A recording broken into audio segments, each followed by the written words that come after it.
بسم اللہ الرحمن الرحیم۔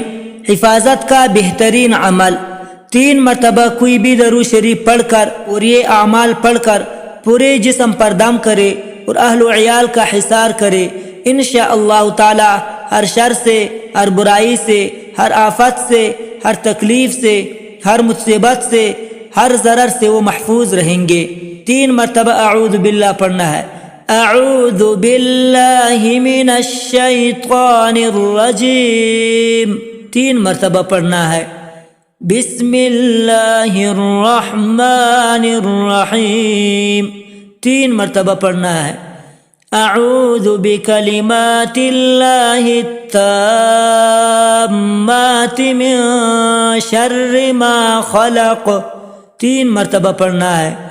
بسم اللہ ہر بار پڑھ کر 3 مرتبہ سورہ اخلاص، سورہ فلق، سورہ الناس پڑھنا ہے، یعنی آخری 3 قل کی جو صورتیں ہیں آپ نے اس کو پڑھنا ہے۔ فاللہ خیر حافظا وہو ارحم الراحمین 3 مرتبہ پڑھنا ہے۔ وَأَنَّ اللَّهَ قَدْ أَحَاطَ بِكُلِّ شَيْءٍ عِلْمًا 3 مرتبہ پڑھنا ہے۔ انشاءاللہ تعالی آپ ہر شر سے، ہر مصیبت سے محفوظ رہیں گے۔